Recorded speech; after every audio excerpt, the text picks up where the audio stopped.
the destroyer of worlds, and the creator of life. When his third eye opens, everything ends, and then begins again. Welcome to Shadow Folklore. Today Shiva, the Ganges, descends from heaven in a torrent that would shatter the earth, but it falls first onto the head of a god who sits in meditation on the mountain called Kailash. And the god's matted hair catches the river, divides it into 1,000 streams, gentles it into channels that nourish the world below. The mountain is silent except for the sound of water. Snow clings to stone. The air is thin and cold. At this altitude, above 20,000 feet, the sky darkens to indigo even at noon, and the stars are visible in daylight. The god does not move. His body is smeared with ash from the cremation grounds, white against blue skin. A crescent moon rests in his hair. A cobra coils around his throat. His eyes are closed, but there is a third eye on his forehead, vertical, dormant, waiting. Around him, the Himalayas rise like a wall between earth and sky, between the human world and something older, something that precedes creation and will outlast its ending. Down in the valleys, on the banks of rivers swollen with snowmelt, cremation fires burn day and night. Bodies wrapped in cloth are carried on bamboo stretchers to the ghats, the stone steps that descend into the water. The fires consume the dead, and the smoke rises, and the ashes are swept into the current. The river carries them away. Everything that lives must die. Everything that dies must return. The fires never go out. The river never stops flowing. And the god who sits above it all, who watches without watching, who destroys and creates with the same gesture, has a name that has been spoken in this land for more than 3,000 years. They call him Favor, the auspicious one, the destroyer, the lord of the dance. The tradition that venerates Faiva as the supreme deity, one of the oldest continuous religious practices on earth, emerges from the Indian subcontinent, shaped by millennia of Sanskrit liturgy, Tamil devotion, and the philosophical schools that arose in the shadow of the Himalayas. To speak of Faiva is to speak of Hinduism. But Hinduism is not a single faith with a single founder or a single text. It is a river with 1,000 tributaries, fed by Vedic hymns composed on the plains of the Punjab sometime between 1500 and 1200 BCE, by the ecstatic poetry of Tamil saints who wandered South India in the first millennium CE, by the monastic philosophers of medieval Kashmir, by village rites that predate Sanskrit itself. The name Hindu comes from the Persian term for the people who lived beyond the Indus River, but those people called their tradition Sanatana Dharma, the eternal way, the order that holds the cosmos together and guides human life toward its ultimate purpose. The geography of this tradition stretches from the Indus Valley in modern Pakistan to the deltas of Bengal, from the Deccan Plateau to the islands of Southeast Asia. The earliest cities, Harappa and Mohenjo-Daro, built around 2500 BCE, have yielded seals showing a figure seated in a yogic posture, surrounded by animals, wearing horned headgear. Some scholars see in this figure an early form of Faiva, the lord of beasts. Though the Indus script remains undeciphered, and the religious life of those cities is largely unknown, what is certain is that by the time the Vedas were being composed, a figure called Rudra, the Howler, the Wild One, appears in the hymns as a deity, both feared and revered, associated with storms, mountains, and the wilderness beyond the villages, where Vedic priests performed their sacrifices. Rudra is dangerous. He carries a bow and arrows. He dwells in remote places. He is invoked for protection, but also for mercy, for he has the power to heal and the power to destroy. In the Firetarada Fire, a litany from the Yajurveda, Rudra is praised with a series of epithets that reveal his paradoxical nature. Salutations to him who has braided hair, and to him who is clean-shaven. Salutations to him who is terrible, and to him who is auspicious. Salutations to the Creator and to the Destroyer. Over time, Rudra and Faiva, originally distinct deities, merge into a single figure who embodies the full spectrum of divine power. By the time of the Faivatara Upanishad, composed perhaps around the 5th century BCE, Faiva is unambiguously identified as the Supreme Lord, the source and ground of all existence, the one who wields the power of creation, preservation, and destruction. Hindu cosmology envisions time not as a line, but as a cycle. The universe is not created once and then left to unfold. It is born, sustained for eons, destroyed, and then reborn in an endless rhythm. This cycle is divided into vast epochs called yugas and kalpas.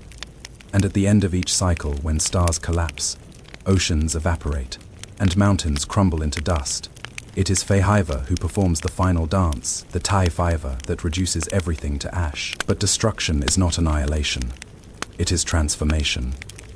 The universe dissolves into the formless absolute, rests in potentiality, and then bursts forth again.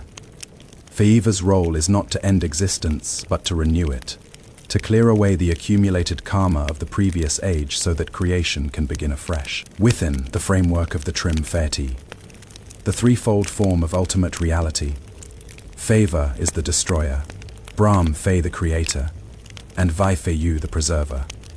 But this division is more pedagogical than absolute. In Shaivism, the tradition that regards Shiva as supreme, he performs all three functions. He creates through his dance, preserves through his meditation, and destroys through the opening of his third eye. He is the stillness at the center of the turning wheel and the force that sets the wheel in motion. He is the ascetic who renounces the world and the householder who delights in his wife. He is beyond form, beyond gender, beyond time, and yet he appears in countless forms, as the beggar who wanders cremation grounds, as the cosmic dancer wreathed in flames, as the stone pillar worshipped in temples across India. The language of his worship is primarily Sanskrit, the liturgical and philosophical language of ancient and classical India, though Tamil devotional poetry, the Tife Fairam and Tiru Faikakam, composed by saints called the Enfaya Faya, between the 6th and 9th centuries CE, is equally sacred in South India. Sanskrit hymns like the Rudram and the Fayava Mahimna Stotra are chanted daily in temples. The Perphias, encyclopedic texts composed between roughly 300 and 1200 CE, contain vast cycles of mythology centered on Shiva, particularly the Shiva Perphia and the Lifega Perphia. The philosophy of Shiva is articulated in the Phagammas, a body of tantric scriptures, and in the writings of the Kashmir Fayavite philosophers, Abhinavagupta, Utpaladeva, and others, who flourished between the 9th and 11th centuries CE. These texts describe a universe that is not separate from the divine, but is the divine in manifestation, a play of consciousness and energy that Shiva embodies in his dual aspect, as both transcendent stillness and immanent dynamism. To understand Shiva is to grapple with paradox. He is the god who sits in eternal meditation on Mount Kailash, untouched by desire or suffering. And yet he is also the lover who pursued Parvat, Fe with such intensity that the cosmos trembled. He is the patron of ascetics, the model of renunciation. And yet he is inseparable from his consort, the goddess Phayakti, who is power, energy, and the creative force of the universe. He is depicted as supremely beautiful and supremely terrifying, as graceful and as wild as the source of order and the lord of chaos. The third eye represents transcendent insight, the ability to see beyond illusion, but also the fire of destruction that burns away ignorance. The crescent moon is the measure of time, waxing and waning, marking the cycles of the cosmos. The serpent Vifesuki, coiled around his neck, symbolizes control over death and poison, over fear itself.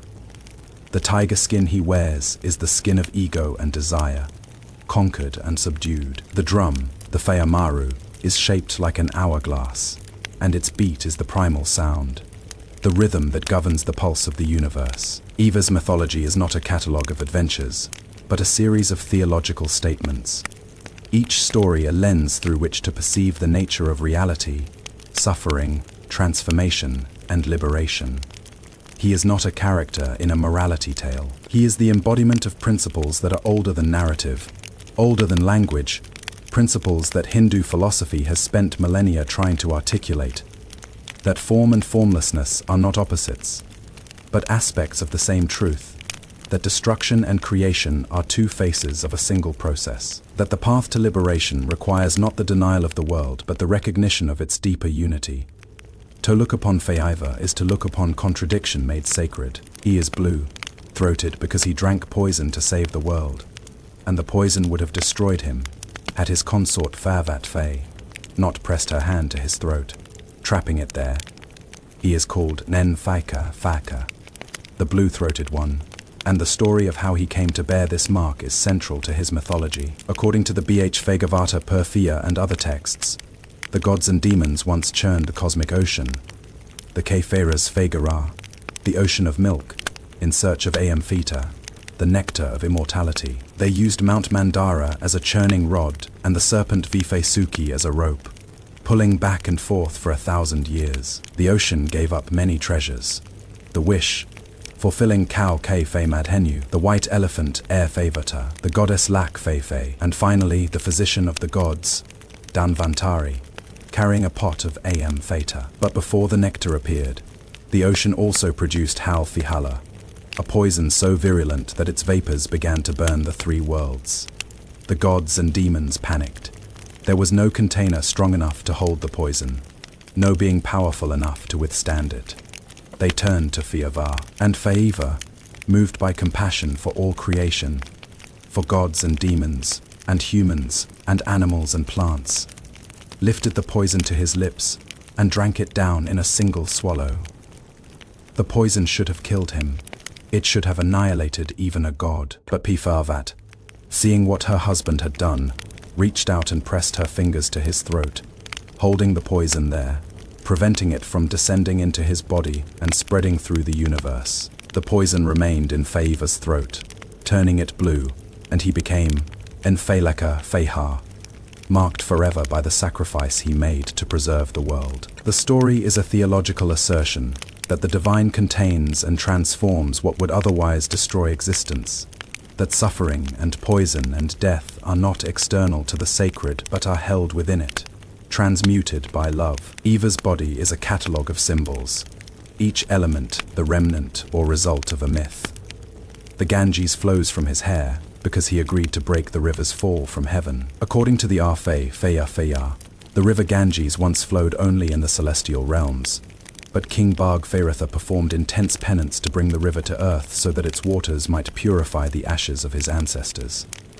The gods agreed, but the force of the river's descent would have shattered the earth. Fava volunteered to catch the river in his matted locks, his Jar-Fey, and let it flow through the tangles and coils of his hair until it emerged as the gentle, life-giving streams that nourish the plains of North India. The river is sacred because it passed through the body of the god. Pilgrims bathe in it, scatter the ashes of their dead in it, drink from it, seeking not just physical purification, but spiritual transformation. The crescent moon that rests in his hair is the remainder of a curse and a boon. The moon, god Chandra, was married to 27 daughters of the sage Dakfaya, each representing a lunar mansion, a Nakfayatra. But Chandra favored one wife above the others, Rohifai, and neglected the rest. The neglected wives complained to their father, and Dakfaya cursed Chandra to waste away, to lose his light and die. Chandra, diminishing night by night, appealed to Faiva, who softened the curse. The moon would wax and wane, dying and being reborn in an eternal cycle, never fully extinguished but never fully whole. Faiva allowed the crescent moon to rest in his hair as a mark of mercy. Time itself is measured by the moon's phases, and the moon in Faiva's hair is a reminder that time, too, is held within the divine, subject to cycles of death and rebirth. The serpent around his neck is Vafesuki, the king of serpents, who volunteered to serve as the churning rope during the quest for Amphita. Snakes in Hindu iconography are symbols of both danger and wisdom, both death and transformation. They shed their skins and are reborn.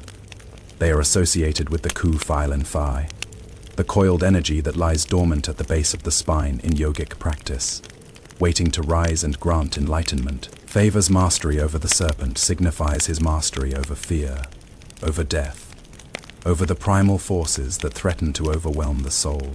The trident, the Triphala, is Fava's primary weapon. Its 3 prongs represent multiple trinities: creation, preservation, and destruction, past, present, and future. The 3 gufayas or qualities of nature, sattva, rajas, and tamas. In battle, Faiva wields the trident to destroy demons, but the trident also symbolizes his power to pierce through illusion, to cut through the veils that obscure ultimate truth. The drum, the fire maru, is held in his right hand during his cosmic dance. Its sound is Enfader, the primal vibration from which all language, all music, all creation emerges. In Shivite cosmology, the universe begins not with light but with sound, a resonance that condenses into matter, into form, into the multiplicity of existence. When Faiva beats the drum, he is not merely creating rhythm, he is speaking the universe into being. The ash smeared on Faiva's body is Vibh Fati, sacred ash from cremation grounds. Faiva is the patron of cremation sites, those liminal spaces where the living come to burn their dead, where the boundary between existence and non-existence is thinnest. Ascetics who renounce the world smear their bodies with ash in imitation of Faiva, a declaration that they are already dead to desire, to ego, to the illusions of material life. Ash is the final state of all matter, the residue left when everything combustible has been consumed by fire. To wear ash is to acknowledge impermanence, to embrace the truth that everything that arises will also pass away. Faiva's iconography evolved over centuries.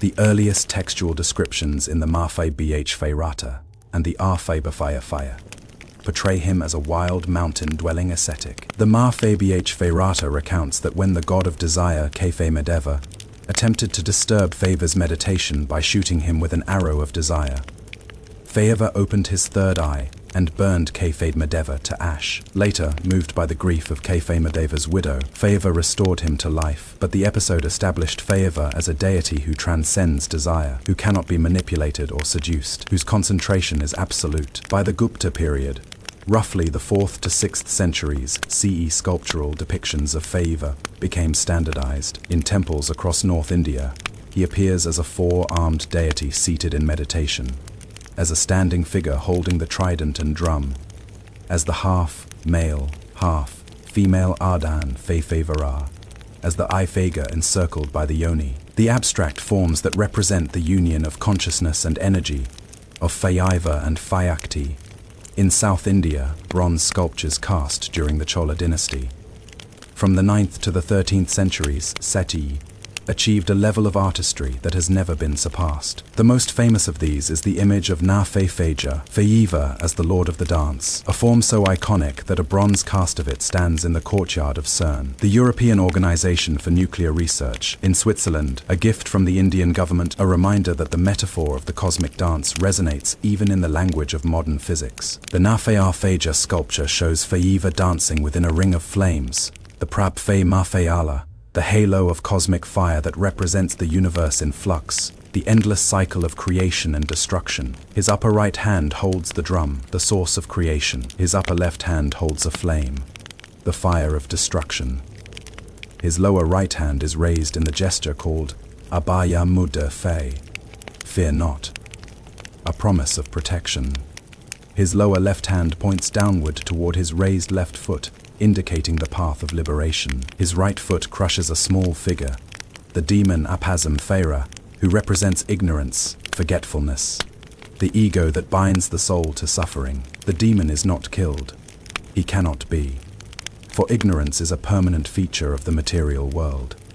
But he is subdued, held underfoot, rendered powerless by the realization that the dance of the universe is itself the divine. The theology of Nafe Feja is articulated most fully in the Tamil tradition centered on Chidambaram, a temple town in Tamil Nadu where Faiva is said to have performed the Tifayava in the presence of the sage Vaifrap Feda and the serpent, King Pata Fejali. According to legend, Faiva danced in Chidambaram to prove his supremacy over the goddess Fe, who had challenged him to a dance contest. Both danced with such ferocity that the cosmos trembled. Finally, Faiva lifted his leg high above his head in a pose called the Faitva Faitava, and Fe, out of modesty, refused to imitate him. Faiva was declared the winner. The story encodes a theological argument that the masculine principle of consciousness must ultimately transcend the feminine principle of energy, though the two are inseparable. But other interpretations suggest that Kefefe's refusal was not defeat but wisdom, an acknowledgement that the dance itself, not victory or defeat, is the point.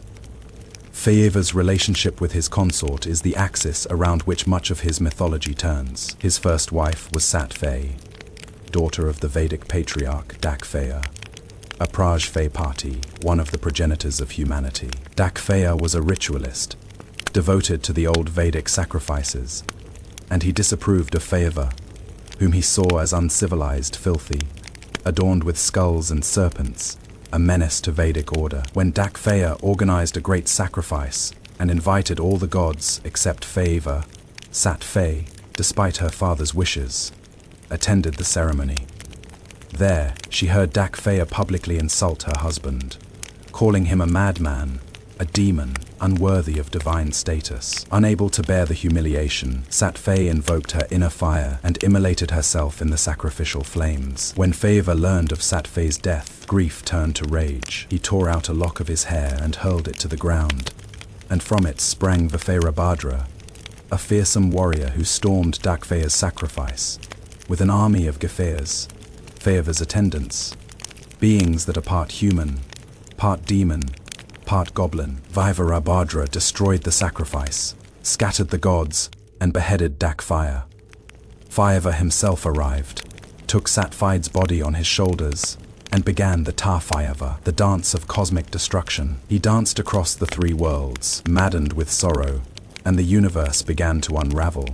Mountains shook, rivers reversed their courses. The gods appealed to Vifu, and Vifu, to stop the destruction, followed Faiva and used his discus, the Sudar Phala Chakra, to dismember Sat Fai's body piece by piece. As each piece fell to earth, Faiva's grief lessened, and he gradually returned to stillness. The places where Sat Fai's body parts fell became the Fayakti Fayhas, pilgrimage sites sacred to the goddess, scattered across the Indian subcontinent and beyond. At Fakey in Assam, at Fakey in Kolkata, at Vindhya Fay in Uttar Pradesh, at Hingula in Pakistan, at Hingula in Spart by a temple where the goddess is worshipped in a particular form. Sat Fai was lit. Purvat Fai means daughter of the mountain, and from childhood she was devoted to Faiva. She resolved to win him as her husband, but Faiva, still grieving for Sat Fai, had retreated into deep meditation on Mount Kailash, indifferent to the world. Purvat Fai performed intense tapas, asceticism, to attract his attention. She fasted, meditated, stood on one leg for years, endured heat and cold, until even the gods were impressed. But Faiva did not notice. The gods, worried that the union of Faiva and Faivat Fai was necessary to produce a child who could defeat the demon Fairaka, sent Madeva, the god of desire, to shoot Faiva with an arrow of desire. Madeva did so, and for a moment, Faiva's meditation faltered. His third eye opened, and Madeva was incinerated. Faiva returned to meditation. Fai did not give up. She continued her austerities with even greater intensity. Finally, Faiva, moved by her devotion, agreed to test her. He appeared before her disguised as a young Brahmin, and began to criticize Faiva, listing his faults. He is a beggar. He haunts cremation grounds. He has no wealth, no family, no decency. Purvat Fai defended Faiva with such passion and eloquence that Faiva, pleased, revealed his true form and accepted her as his wife. Their marriage is celebrated across India in the festival of Faiva Faitri, the great night of Faiva, when devotees stay awake all night chanting hymns and offering prayers. The relationship between Faiva and Faivat is not merely romantic. It is the relationship between consciousness and energy, between the formless absolute and the dynamic creative power that manifests the universe. In tantric philosophy, Faiva is Sit, pure consciousness, unchanging and inactive, while Faivat Fai, also called Fayakti, is the power that moves, transforms, and creates. Faiva without Fayakti is a corpse, incapable of action. Fayakti without Faiva is blind, directionless. Together, they are the totality of existence, and their union is not just a mythological marriage, but a cosmic principle. The Ardhan Faivara form, in which Faiva and Faivat Fai are depicted as a single body, half male and half female, expresses this unity. The right side of the body is Faiva's matted hair piled high, an earring in the shape of a serpent. The left side is P favored phase, long flowing hair adorned with flowers, the breast shaped with grace. The image is not androgyny, but the reconciliation of opposites, the recognition that all dualities, male and female, consciousness and energy, stillness and motion, are aspects of a single undivided reality. Parvat, Fe and Feyava have two sons. Gafe Feya, the elephant, headed god of beginnings and remover of obstacles, and Kefa Taikia, also called Skanda or Murugan. The story of Gafe Feya's birth varies, but the most popular version is that Pfevat Fe created him from the turmeric paste she used to cleanse her body, shaping it into the form of a boy and breathing life into him. She stationed Gafe Feya at the door while she bathed and instructed him to let no one enter. When Feiva returned home and tried to enter, Gafe Feya, not recognizing him, refused.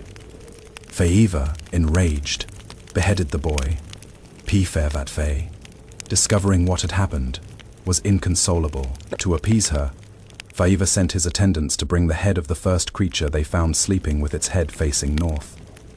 They returned with the head of an elephant, and Feiva placed it on Gafeya's body, restoring him to life. The story is disturbing and strange, but it establishes Gafe Feya as a liminal figure, a guardian of thresholds, the one who must be propitiated before any new endeavor can succeed. Kefatikia was born to defeat the demon Teferaka, who had gained a boon that he could only be killed by a son of Feiva. Since Feiva was deep in meditation and uninterested in fathering a child, the gods devised a plan. Feiva's seed was carried by Agni, the fire god, and deposited in the Ganges, where it was incubated, and eventually gave birth to Kefataikia, who grew to adulthood in a single day and led the gods to victory over Tefairaka. Kefatikia is especially revered in South India, where he is called Murugan, and worshipped as the patron deity of Tamil Nadu. His forms are multiple and contradictory. He is the meditative ascetic on Kailash, the wild Bhairava, who haunts cremation grounds, the loving husband and father, the destroyer who ends the cosmic cycle, the teacher who imparts the wisdom of yoga and tantra. Bhairava, in particular, represents Feiva's terrifying aspect.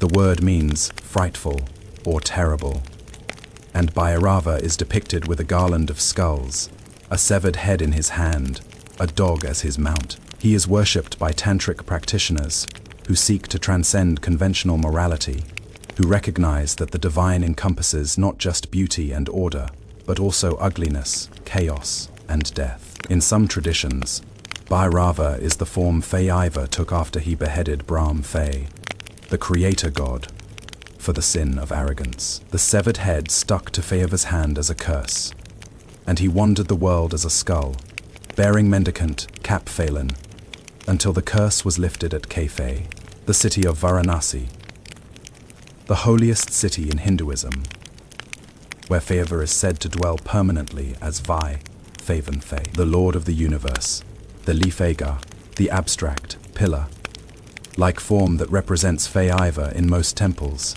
is perhaps the most widespread and the most misunderstood symbol in Hindu worship. Western observers, from colonial administrators to 19th century anthropologists, interpreted the Lifega as a phallic symbol, a relic of primitive fertility worship. Hindu scholars and practitioners have long contested this reductionist interpretation. The Lifega Perfeya presents the Lifega as a manifestation of formless, infinite reality, a symbol of the absolute that transcends anthropomorphic depiction. According to one myth, Brahm Fe and Vifayu once argued over who was supreme. Suddenly, a vast pillar of fire appeared, stretching infinitely upward and downward. Brahm Fe took the form of a swan and flew upward to find the top. Vai Fe took the form of a boar and burrowed downward to find the base. Neither could reach the end. The Lifega is often set within a yoni, a circular base that represents the goddess, the womb, the receptive principle. Together, they form a symbol of union, of the generative power that sustains the cosmos. The Lifega is not worshipped as a representational image, but as a focal point for meditation, a means of accessing the formless through form. Devotees pour water, milk, honey over the Lifega, chant mantras, offer flowers, recognizing that the stone is not the god but a threshold, a portal. The simplicity of the Life-Aga is radical. It strips away the narrative, the personality, the mythology, and offers only the irreducible presence of the divine. Faiva's mythology and philosophy are not static. Over centuries, different regions, sects, and teachers have emphasized different aspects. In Kashmir, the philosopher Abhinavagupta developed a sophisticated metaphysics centered on Faiva as pure consciousness, arguing that the universe is not an illusion separate from the divine, but the spontaneous, joyful expression of the divine's own nature. In Tamil Nadu, the Faifaya saints composed hymns of ecstatic devotion, portraying Faiva as a personal lord who responds to love, who dances in temples, who saves those who call upon him. In Benares, the Kafei Falikas and Aghor face ascetics, who practice extreme forms of renunciation, meditate in cremation grounds, consume substances normally considered impure, and worship Faiva as the one who transcends all categories, all taboos, all conventional distinctions between sacred and profane. These are not contradictory traditions, but different paths to the same realization. That Faiva is the ground of being, the source and goal of all existence, the destroyer who clears the way for new life, the stillness at the heart of the dance. The myths of Faiva are not fables. They are meditations on the nature of time, suffering, transformation, and the limits of the knowable. Consider the myth of Faiva and Antaka, the blind demon. Antaka was born from Faiva's own sweat when Faivat Fay playfully covered Faiva's eyes, plunging the universe into darkness. The sweat that fell from Faiva's forehead took form as a child, blind from birth. Antaka was raised by the demon king Hira Faya, and when he grew to adulthood, he performed penance and received a boon from Brahm Fay. He could not be killed by any god or demon or human. Intoxicated by his power, Antaka invaded Mount Kailash and attempted to abduct Faivat Fay. Faiva fought him, but every drop of Antaka's blood that touched the ground spawned a new demon identical to the first. Faiva impaled Antaka on his trident and held him aloft, letting the blood drain without touching the earth, while Antaka, suspended between life and death, underwent a transformation. Hanging on the trident, tortured and yet unable to die, Antaka's arrogance dissolved. He began to chant Faiva's name. He surrendered, and Faiva, recognizing the transformation, spared his life and made him one of his attendants, a Gafaya. The myth is not about punishment, but about the process of ego death. The excruciating passage from ignorance to wisdom, the recognition that suffering itself can be the condition of awakening. Or consider the story of Dakfei Feta, Fativai. In this form, Faiva sits beneath a banyan tree, facing south Dakfei, the direction of death. Around him sit elderly sages, and Faiva, depicted as a young man, teaches them the highest wisdom without speaking. He instructs through silence, through gesture, through mudder phase that convey what words cannot. The Dakfei, Fayem Fayati Stotra, attributed to the philosopher Faya Faykara, praises this form.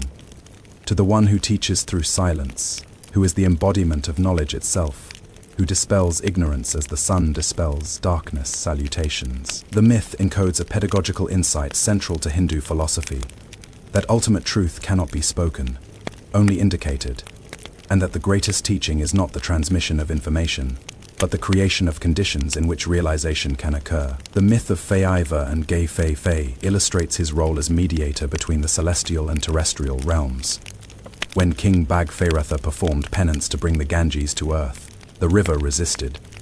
She was proud, divine, and saw no reason to descend to a polluted, suffering world. When she was finally compelled to fall, she intended to strike the earth with such force that it would shatter. But Faiva, standing below, allowed the torrent to pour into his hair, and the river, humbled, emerged as a gentle flow. The myth is not just etiological, explaining the origins of a geographical feature. It is theological. The divine, in its pure form, would annihilate the material world.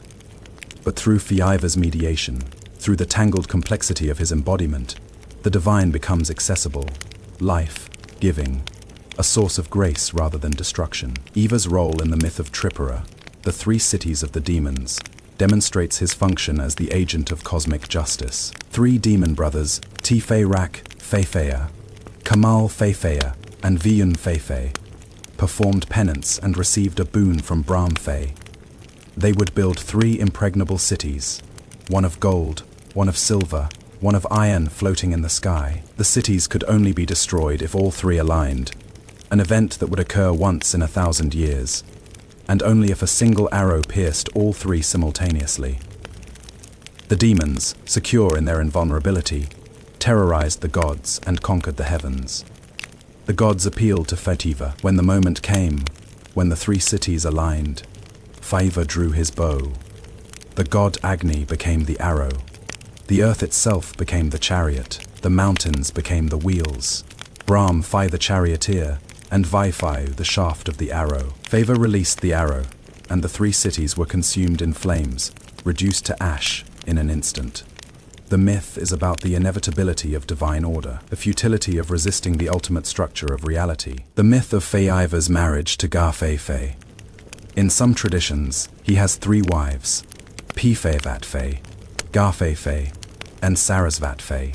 The goddesses of mountain, river, and knowledge, encodes theological tensions within Hinduism itself. The versions differ, but in many, Ga Feifei and Sarasvat Fei quarrel, and Feiva's attention to Ga Feifei provokes Fervat Fei's jealousy. The resolution varies, but the underlying theme is the multiplicity of the divine feminine, the recognition that Feikti manifests in countless forms, each necessary, each a facet of the whole. Feiva's capacity to unite these forms is part of his nature as the absolute, the one who contains all contradictions.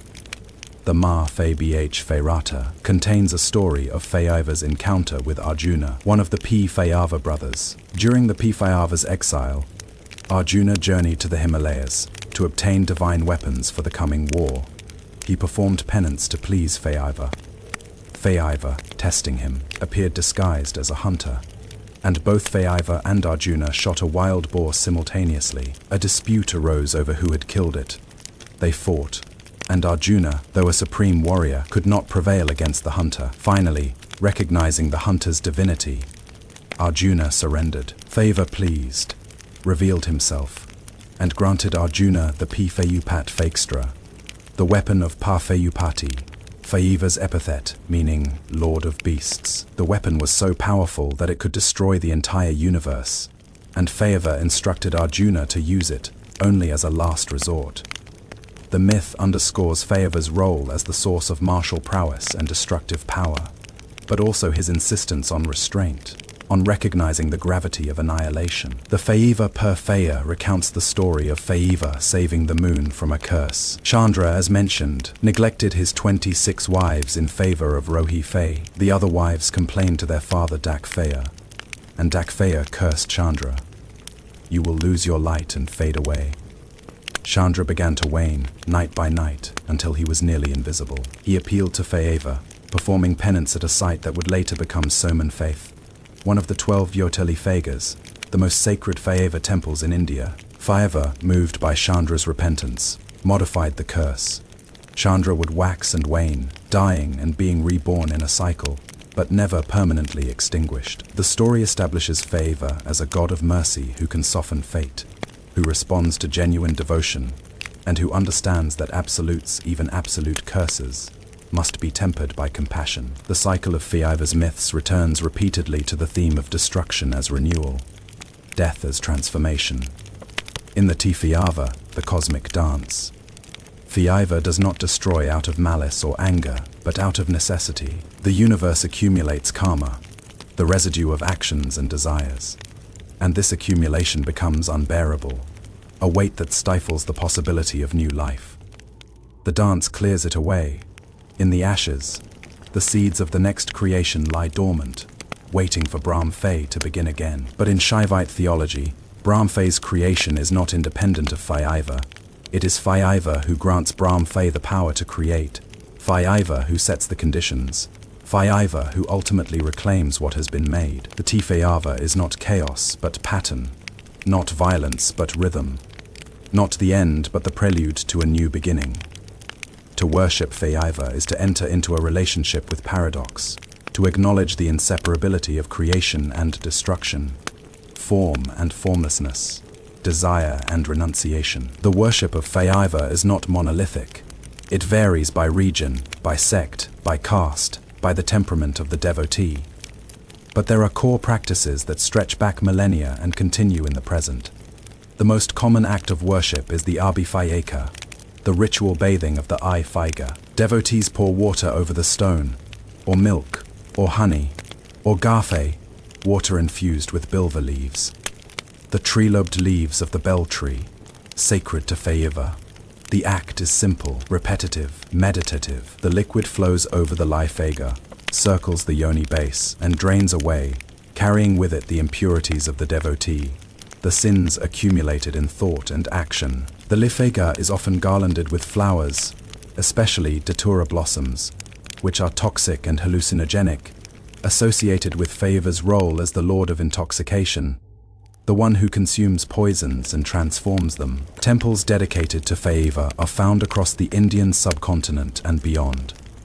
From the cave temples of Ellora and Elephanta in Maharashtra, carved in the 6th and 7th centuries CE, to the towering Gopurams of Madurai Meenakshi Temple and the Brihadiswara Temple in Thanjavur, both in Tamil Nadu. Ellora's Cave 16, the Kalasa Temple, is not a constructed building, but a monolithic structure carved from a single massive rock, a mountain turned inside out, representing Mount Kailash itself, Feiva's abode. The temple was commissioned by the Rashtrakuta king Krishna, in the 8th century CE, and according to tradition, the architect, upon completing it, exclaimed, "I did not build this, the gods themselves carved it." The temple is an act of devotion so immense that it borders on the unbelievable.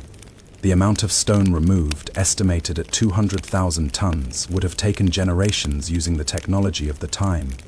Yet inscriptions suggest it was completed within a single reign. The Brihadiswara Temple, completed in 1010 CE by the Chola Emperor Rajaraja, houses one of the largest Lifegas in India, a granite pillar over 12 feet tall. The temple's Vimana, the towering pyramidal structure above the sanctum, rises to 216 feet and is crowned with a capstone weighing an estimated 80 tons, hauled to the top via a ramp that is said to have stretched for miles. The temple is a statement of imperial power and theological devotion, a declaration that the Chola kings ruled not by their own strength, but as servants of Feiva. In Varanasi, also called Kefe or Benares, Feiva is worshipped as Vai-Feivan Faith, the Lord of the universe, in a temple that has been destroyed and rebuilt multiple times, most recently in the 18th century by the Maratha queen Ahilyabai Holkar.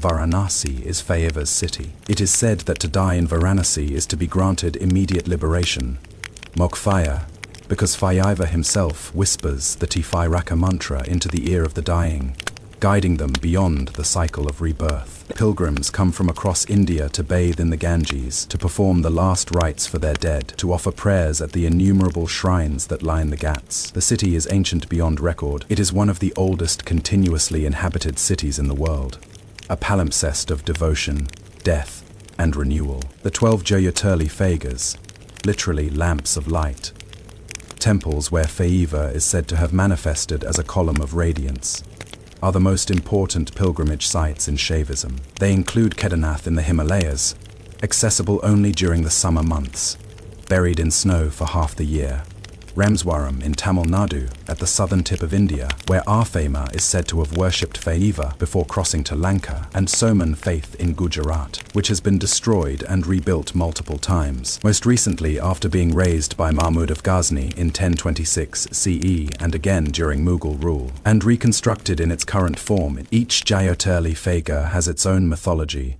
its own local traditions, but all are understood as manifestations of the same infinite presence. The festival of Ma Feiva Tree, the Great Night of Feiva, is observed annually on the 14th day of the dark fortnight in the month of Falguna, February, or March. Devotees fast, stay awake all night, chant the P-Fetch Fekara mantra, Om Nama Fefe Hivi Feya, the 5-syllable invocation meaning, I bow to Feiva, and perform Abhifayeka at regular intervals. The night is said to be the night of Feiva's marriage to Pifavat, Fa, or alternatively, the night when Faiva performed the Tifaiava, or the night when the Lifeiga of light first appeared. The festival is marked by processions, music, and the consumption of bang, a drink made from cannabis, which is associated with Faiva and consumed by ascetics and laypeople alike as a form of intoxication that opens the mind to the divine.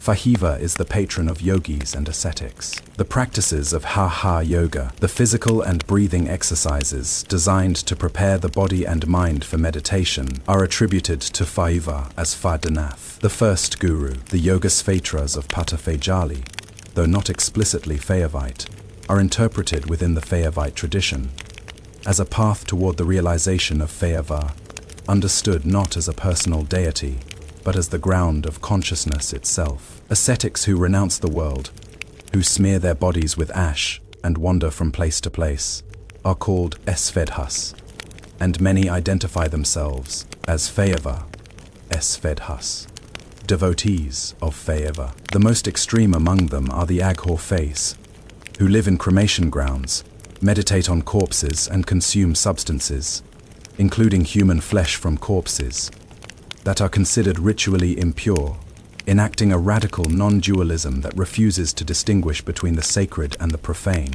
the pure and the impure. The Aghor Fay path is not for the faint of heart, and it is often misunderstood by outsiders.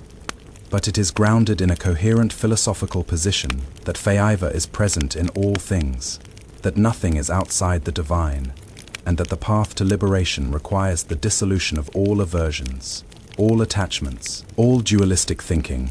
Tantric Faivism, particularly in Kashmir, developed elaborate rituals involving mantras, mahfayas, visualizations, and sometimes sexual practices understood as enactments of the union of Faiva and Fayakti. These practices are not hedonistic but disciplined, undertaken under the guidance of a guru, and aimed at the direct realization of one's own nature as Faiva. The Vijayshvana Bhairava Tantra, a key text of this tradition, presents 112 meditation techniques, each a doorway to the experience of the Absolute. Abhinavagupta's Tantra Phaloka, composed in the 10th century, is a comprehensive guide to tantric philosophy and practice, arguing that the universe is the free play of consciousness, that limitation and bondage are illusions, and that liberation is the recognition of one's own unlimited nature.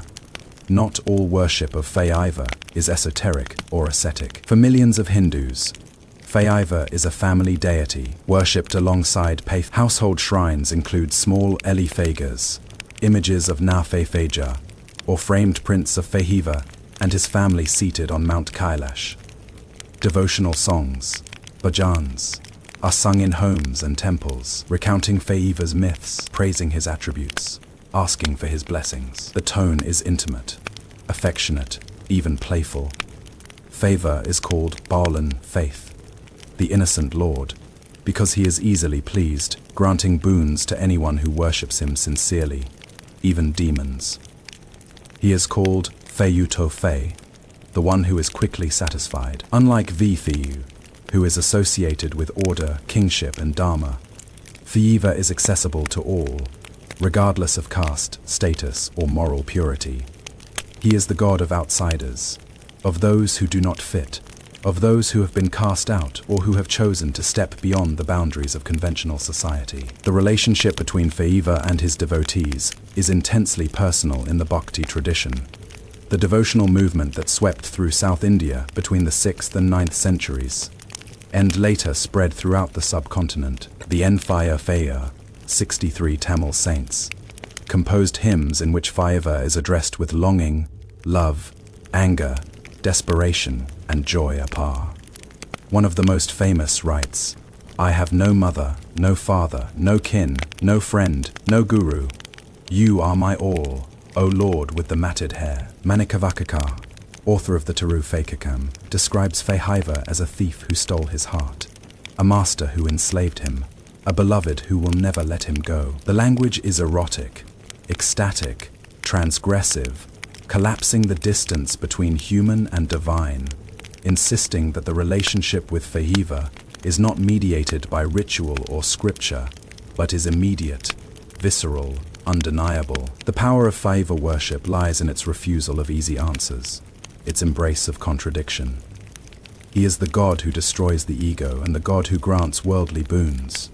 He is the ascetic who renounces desire and the lover who delights in his consort. He is the still point of meditation and the whirlwind of the dance.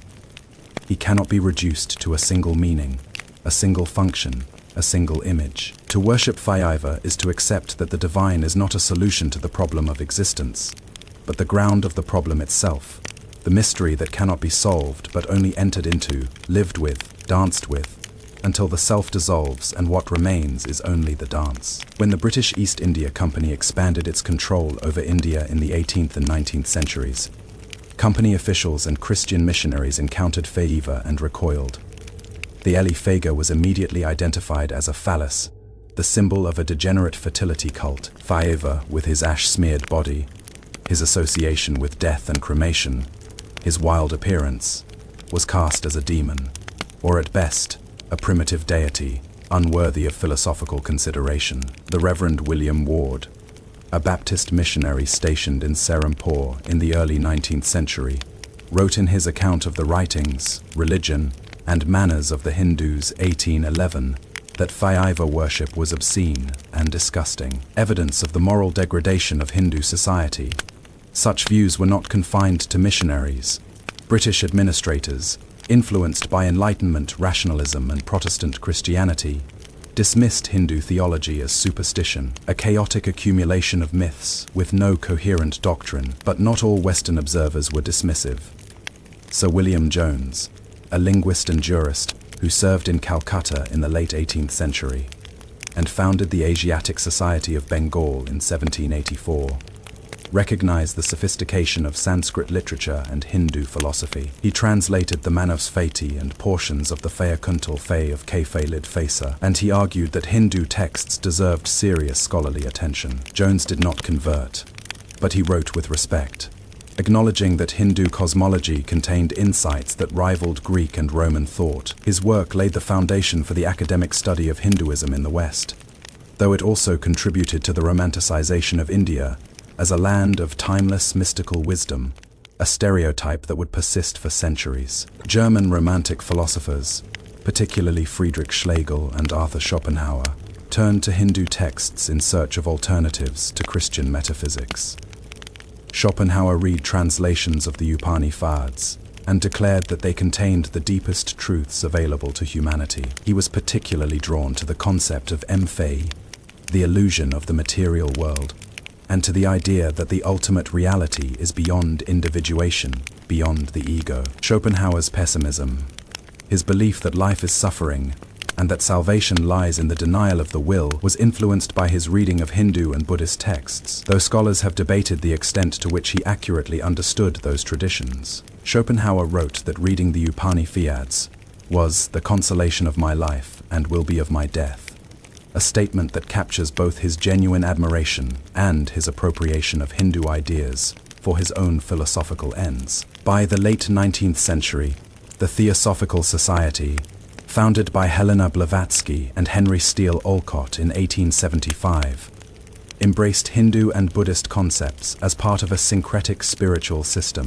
Blavatsky claimed to have received teachings from hidden masters in Tibet and presented Hinduism as one of the ancient wisdom traditions that had been corrupted by priestcraft and ritual, but whose esoteric core was accessible to initiates. The Theosophist's vision of Hinduism was selective and distorted, emphasizing mysticism and occultism while ignoring the lived practices of millions of Hindus. Nevertheless, Theosophy had a significant impact on the Hindu reform movements of the late 19th and early 20th centuries, particularly on figures like Annie Besant, who became involved in Indian politics and advocated for independence. Hindu reformers themselves engaged in complex negotiations with colonial interpretations. Swami Vivekananda, who represented Hinduism at the 1893 Parliament of the World's Religions in Chicago, presented Shiva and other Hindu deities as symbols of universal truths, rather than as objects of idolatrous worship. He emphasized the philosophical depth of Vedanta, the non-dualistic interpretation of the Upanishads, and downplayed aspects of Hindu practice, such as caste discrimination and image worship, that he knew would be criticized by Western audiences. Vivekananda's presentation was strategic, aimed at countering colonial stereotypes and asserting the dignity of Hindu tradition, but it also involved a reinterpretation of that tradition in terms that were acceptable to a modern cosmopolitan audience. The colonial period saw the suppression and transformation of certain Shaiva practices. The British banned Sat Fai, the practice of widow immolation. In 1829, a reform that was controversial both among British officials and within Indian society. The British also discouraged the Devad Fai system, in which women were dedicated to temple service, often functioning as dancers, and in some cases engaging in ritual sexuality. Colonial authorities viewed the Devad Fai system as prostitution and sought to abolish it, though scholars have argued that the system was more complex, involving religious devotion, artistic patronage, and social status, and that its criminalization led to the marginalization and impoverishment of the women involved.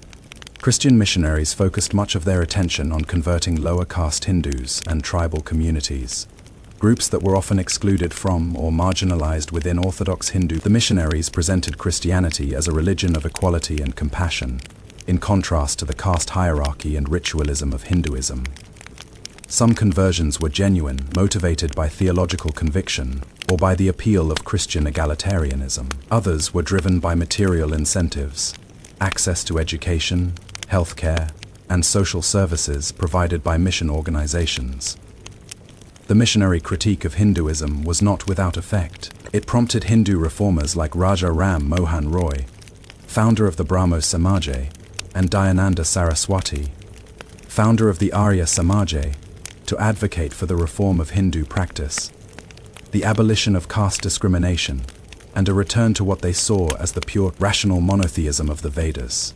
The interpretation of Shaiva by Western scholars in the 20th century became more nuanced as the field of Indology matured. Heinrich Zimmer, a German scholar of Indian art and philosophy, wrote extensively on Shaiva, interpreting the myths and iconography in terms of Jungian psychology. Zimmer saw the Leifhager not as a literal phallus, but as a symbol of the self, the totality of the psyche, and he interpreted Shaiva's mythology as an exploration of the unconscious. Mircea Eliade, a Romanian historian of religion, situated Shaiva within a broader pattern of dying and rising gods, deities associated with vegetation, fertility, and the cycles of nature. Eliade's Yoga, Immortality and Freedom, 1958, presented Shaiva as the archetypal yogi, the model of ascetic discipline and spiritual realization. Stella Kramrisch, an Austrian art historian,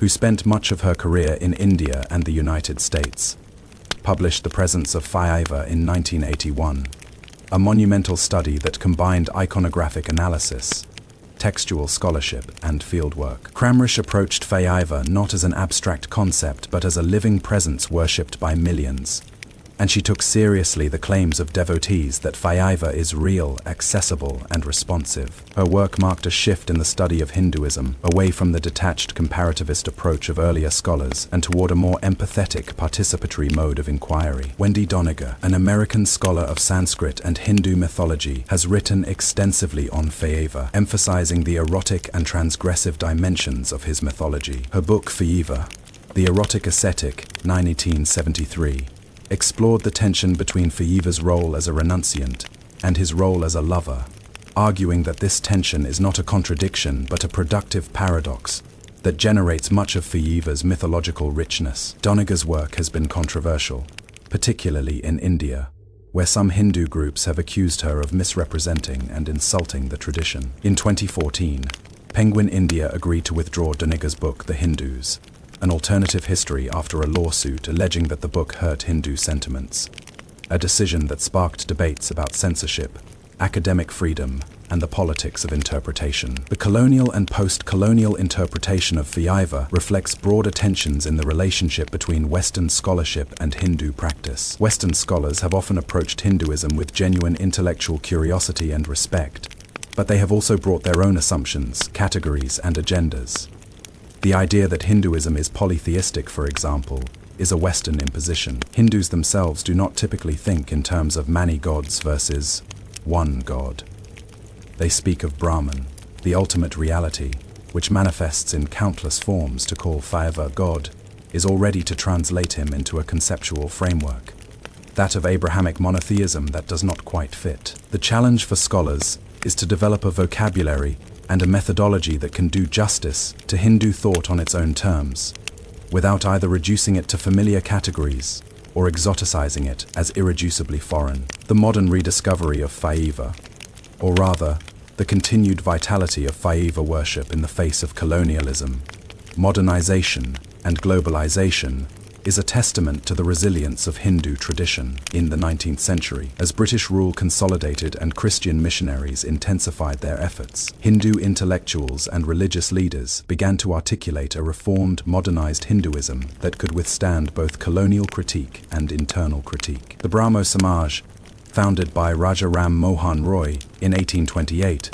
rejected idol worship and caste hierarchy, advocating for a monotheistic Hinduism grounded in reason and ethics. The Arya Samaj, founded by Dayananda Saraswati in 1875, called for a return to the Vedas and rejected later developments, including image worship and the mythology of the Pur-Fias, as corruptions.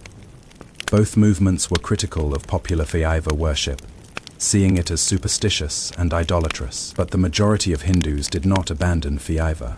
Instead, devotion intensified, particularly in response to the perceived threat to Hindu identity posed by colonialism and missionary activity. The construction and renovation of temples accelerated in the late 19th and early 20th centuries.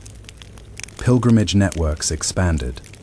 Devotional literature in regional languages, Tamil, Telugu, Bengali, Marathi, Hindi, flourished. Shiva remained the god of the people, worshipped not because philosophers approved, but because devotees experienced his presence, felt his protection, received his grace. The independence movement in India drew on Hindu symbolism, and Shiva played a role in nationalist discourse, though less prominently than figures like Arfema or Kefaka. The poet and nationalist Subramanya Bharati wrote Tamil verses in praise of Shiva, linking devotion to the god with devotion to the motherland. The image of Shiva as the destroyer resonated with those who sought to overthrow British rule, though Shiva was never as explicitly politicized. After independence in 1947, the secular Indian state under Jawaharlal Nehru sought to maintain a separation between religion and politics, but Hinduism remained central to Indian cultural identity. The reconstruction of the Soman Faith Temple in Gujarat, which had been destroyed multiple times by Muslim invaders and was in ruins during British rule, was undertaken with government support and completed in 1951. Nehru was ambivalent about the project, fearing it would inflame Hindu-Muslim tensions. But he attended the dedication ceremony, recognizing the temple's symbolic importance. The 1960s and 1970s saw a resurgence of interest in Hindu spirituality, both in India and in the West. The publication of translations of the Bhagavad Gita, the Upanishads, and other texts made Hindu philosophy accessible to English-speaking audiences. The spread of yoga and meditation practices, often stripped of their religious context, introduced millions of Westerners to concepts derived from Hindu tradition. Shiva, as the archetypal yogi, became a symbol of spiritual discipline and inner transformation, though this popular image often ignored the more complex and paradoxical aspects of his mythology. In the 1980s and 1990s, the rise of Hindu nationalism in India brought a new politicized emphasis on Shiva worship. The Shiv Sena, a regional political party in Maharashtra, took its name from Shiva's army, and claimed to represent Hindu interests against perceived threats from Muslims, Christians, and secularists. The party's founder, Bal Thackeray,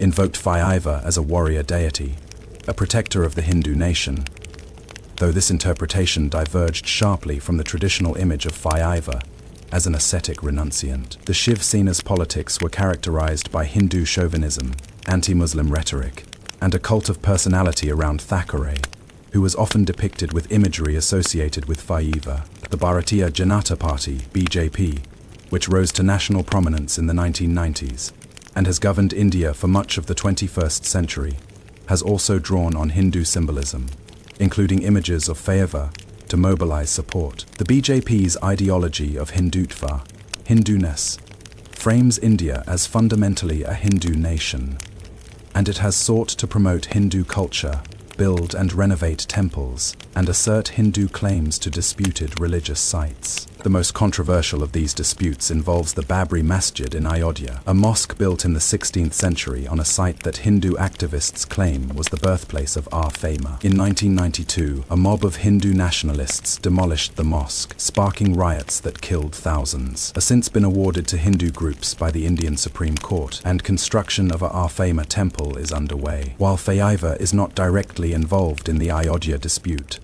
the broader context of Hindu nationalism has shaped how Shaiva is invoked in contemporary Indian politics.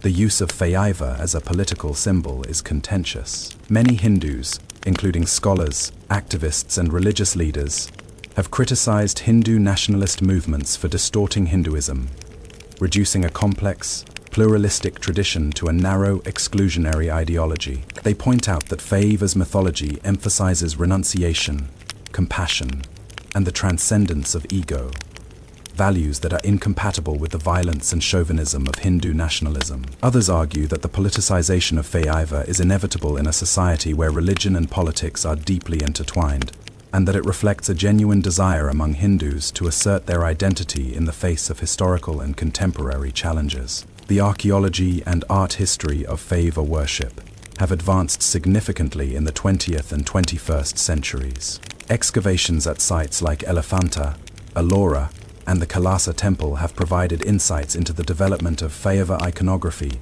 and temple architecture. The decipherment of inscriptions, many in Tamil and Sanskrit, has revealed details about patronage, ritual, and theological interpretation.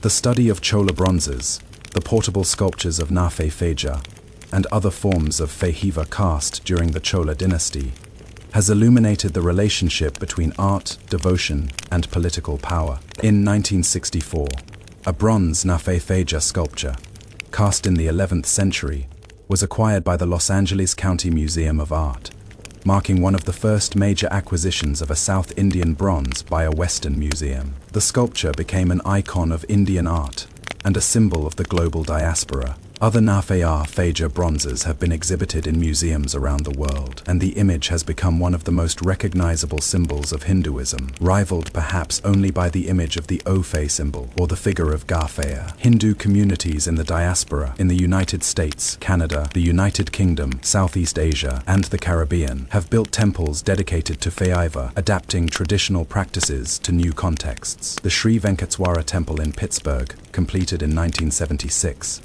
was one of the first major Hindu temples in the United States, and it includes a shrine to Shaiva. The Mahavallabha Ganapati Devasthanam in Queens, New York, serves a large South Indian community and holds elaborate celebrations for Mahavavatri. These diaspora temples function not just as places of worship, but as community centers, spaces where immigrants and their descendants can maintain connections to their heritage, transmit traditions to the next generation, and negotiate the challenges of living as a religious minority in a predominantly Christian society. The reinterpretation of Shaiva by Hindu teachers and gurus in the modern period has often emphasized his philosophical rather than mythological dimensions.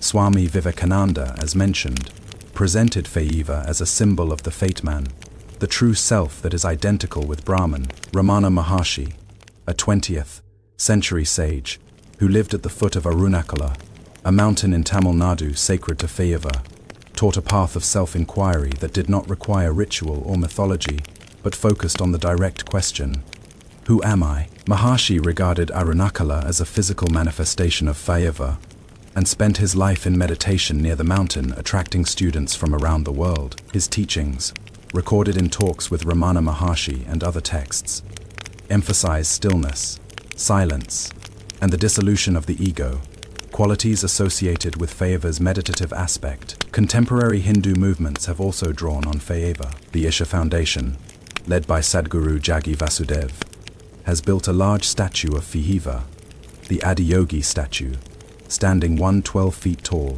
in Coimbatore, Tamil Nadu. The statue, completed in 2017, is dedicated to Shaiva as the first yogi, the source of the yogic tradition, Sadhguru's teachings blend traditional Hindu philosophy with modern language, emphasizing well-being, inner engineering, and environmental activism. The Isha Foundation has a global following, and its use of Shiva imagery is aimed at making Hindu spirituality accessible to a contemporary international audience. The tension between tradition and modernity, between localized devotion and global dissemination, is ongoing. Some practitioners worry that the essence of Shiva worship is being lost, diluted by commercialization, politicization, and superficial appropriation. Others see adaptation as necessary and even faithful to the spirit of a tradition that has always been dynamic, always in conversation with its context. Shiva himself, in his mythology, is a figure of paradox and change, and perhaps it is fitting that his worship continues to evolve, to be reinterpreted, to be argued over in each generation. Shiva entered global popular culture in the 20th century, first as an exotic figure in literature and film, later as a symbol of countercultural spirituality, and eventually as a character in comics, video games, and novels. In 1910, the French sculptor Auguste Rodin saw a troupe of Cambodian dancers perform at the Colonial Exhibition in Marseille, and he became fascinated by the image of Shiva, Nafe Afeja. Rodin drew and sculpted figures inspired by the dancers, and he later wrote that the statue of Nafe Afeja was the perfect expression of rhythmic movement in the world, a sentiment that reflected his own interest in capturing motion in sculpture. Rodin's admiration helped introduce the image of Shiva to European art circles, though his understanding was filtered through Orientalist assumptions about the mystical East. In the 1950s and 1960s, as interest in Eastern philosophy grew in the West, Shiva appeared in the writings of Beat Generation authors. Allen Ginsberg, who traveled to India in the early 1960s, encountered Shiva worship firsthand, and incorporated references to Hindu deities into his poetry. Gary Snyder, a poet and Buddhist practitioner, wrote about Shiva in the context of ecological and spiritual transformation, seeing in Shiva's role as destroyer, a metaphor for the necessary dissolution of the ego and the structures of industrial capitalism. The physicist J. Robert Oppenheimer, director of the Manhattan Project, famously quoted the Bhagavad Gita, after witnessing the first atomic bomb test in 1945. "Now I am become death, the destroyer of worlds." The line is spoken by K. not Shiva, but Oppenheimer later acknowledged that the image of Shiva as the cosmic destroyer had influenced his thinking. In 1964, Oppenheimer gave a lecture at the Los Alamos Scientific Laboratory, in which he reflected on the parallels between the creation of the atomic bomb and Hindu cosmology, suggesting that the bomb was a manifestation of the same destructive, creative force that Shiva embodies. The comparison is unsettling, and it raises questions about the ethics of appropriating religious symbols to justify or understand acts of mass violence. In the 1970s, Fritjof Capra's The Tao of Physics, 1975, drew parallels between modern physics and Eastern mysticism, including Hindu cosmology. Capra argued that the image of Shiva's cosmic dance was a metaphor for the dynamic interplay of matter and energy described by quantum mechanics and relativity. He presented the Nafe Afeja sculpture as a symbol of the universe in flux, a vision that resonated with the New Age movement and with readers seeking to reconcile science and spirituality. Capra's thesis has been criticized by both physicists and scholars of religion, who argue that the parallels he draws are superficial, and that he projects modern scientific concepts onto ancient texts and images. Nevertheless, The Tao of Physics was a bestseller, and it contributed to the popularization of Hindu imagery in Western culture. Shiva has appeared in numerous works of fiction. In 1917, the British author Rudyard Kipling published The Bridge Builders, a short story in which the god Shiva and other Hindu deities discuss the construction of a railway bridge in India, debating whether the bridge represents progress or the destruction of the old order. The story is sympathetic to Hindu tradition, but it also reflects Kipling's ambivalence about modernity and his romanticization of India. In the 1980s, the Indian author Amish Tripathi began writing a series of novels reimagining Hindu mythology in a historical fantasy setting. His Shiva trilogy, The Immortals of Meluha 2010, The Secret of the Nagas 2011, and The Oath of the Vayaputras 2013, presents Shiva as a human tribal leader who becomes deified after leading a campaign to save India from evil forces. The novels are bestsellers in India, and they have been praised for making Hindu mythology accessible to a younger generation, though some critics argue that the humanization of Shiva reduces his theological significance. In the realm of comics, Shiva has appeared in several series. In Grant Morrison's The Invisibles 1994 Fate 2000, Shiva is invoked as a symbol of chaos and transformation, and one of the characters undergoes a hallucinogenic experience in which he encounters Shiva. In the Marvel Comics universe, Shiva has appeared as a cosmic entity, though his portrayal is inconsistent and often conflates Hindu and Buddhist elements. The Japanese manga and anime series Saint Seiya features a character named Shiva who wields destructive power, though the depiction is more influenced by general Asian aesthetics than by specific Hindu iconography. In video games, Shiva has appeared as a summonable entity or boss character in several titles. In the Final Fantasy series, Shiva is a recurring summon, though the character is depicted as a female ice deity, bearing no resemblance to the Hindu god. The name appears to have been chosen for its exotic sound, rather than its mythological accuracy. In Smite, a multiplayer online battle arena game that features deities from various mythologies, Shiva was introduced as a playable character in 2022. The developers worked with Hindu consultants to ensure a respectful portrayal, and the character's design incorporates traditional iconography: the third eye, the trident, the drum, the serpent. The inclusion of Shiva in Smite sparked some controversy, with Hindu advocacy groups expressing concern that depicting Shiva as a combatant in a video game trivialized the deity. The developers responded by emphasizing their intent to honor the tradition, and by noting that the game also includes deities from Greek, Norse, Egyptian, and other mythologies. Films have also drawn on Shiva imagery. The 1984 film Indiana Jones and the Temple of Doom features a cult of K-Fei, Shiva's consort in her terrifying form, portrayed as villains who practice human sacrifice. The film was criticized for its racist and orientalist portrayal of Hinduism, and it was banned in India. In contrast, the 2013 Indian film Shiva, The Legends is an animated retelling of Shiva's mythology aimed at children, presenting the stories in a format accessible to a global audience. The film emphasizes Shiva's role as a protector and teacher, and it avoids the more transgressive aspects of his mythology. The image of Nafe Faja has become ubiquitous in global visual culture. It appears in yoga studios, on t-shirts, in advertisements, often divorced from its religious context. This commodification and appropriation has been a source of concern for some Hindus, who argue that the trivialization of sacred images is disrespectful, and that the profit from these images should not go to corporations, but to communities and temples. Others see the global dissemination of Hindu imagery as a form of soft power, a way of asserting Indian cultural influence in a globalized world. The question of how Shiva is portrayed in popular culture reflects broader debates about representation, appropriation, and the boundaries between the sacred and the secular. For practicing Hindus, Shiva is not a character or a symbol, but a living presence, the object of devotion, the source of grace.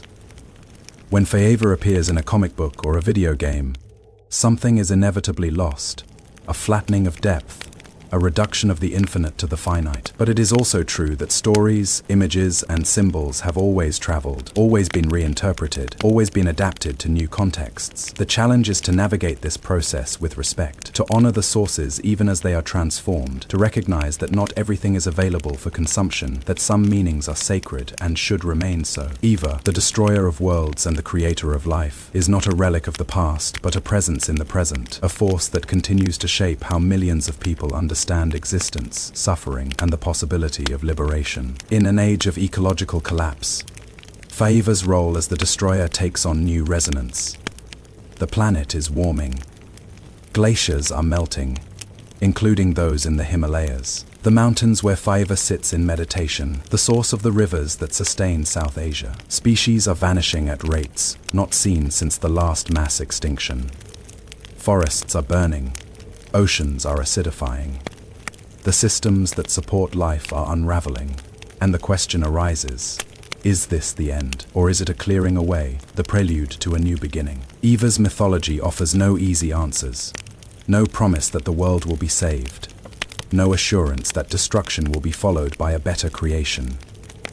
The cycle of the yugas, the ages of the world, is not progressive. The next age will not be better than the last. It will simply be different. Another turn of the wheel. But there is something in Eva's mythology that resists despair. A recognition that destruction is not annihilation, that endings contain the seeds of new beginnings, that transformation, even painful, catastrophic transformation, is a condition of life. To meditate on Eva is to sit with paradox, to accept that the same force that destroys also creates, that the fire that consumes is also the fire that purifies. It is to recognize that the ego, the self that clings to permanence, is the source of suffering, and that liberation requires its dissolution, a kind of death. Eva, seated on Mount Kailash smeared with ash, adorned with skulls, is a reminder that death is not the opposite of life, but its constant companion, and that to live fully is to acknowledge impermanence, to embrace change, to dance even as the world burns. In the Chidambaram tradition, the inner sanctum of the temple contains an image of Feja, but behind it, in the place of highest sanctity, is an empty space, a curtain of golden leaves. This is the Chidambara Rahasya, the secret of Chidambaram, the recognition that the ultimate reality is not an image, not a form, not a concept, but the formless void, the space in which the dance occurs, the silence in which the drum sounds. Eva dances, but the dance is not separate from the dancer, and the dancer is not separate from the space in which he dances. To see this, to realize this, is to see that the universe is not separate from the divine, that destruction and creation are not separate from each other, that the self and the absolute are not separate, have never been separate, will never be separate. Eva is the God who contains all opposites, who refuses resolution, who embodies the truth that reality is not a problem to be solved, but a mystery to be lived. He is the destroyer of worlds, and in destroying, he creates. He is the stillness at the center of the storm, and the storm itself. He is the ash and the fire, the silence and the drum, the end and the beginning. To understand Eva is to give up the demand for understanding, to surrender to the dance, to trust that even in destruction there is grace, and that the third eye, when it opens, reveals not annihilation but transformation, not death but a new kind of life. If you enjoyed this, hit like and subscribe for more folklore myths and mysterious creatures. See you next time.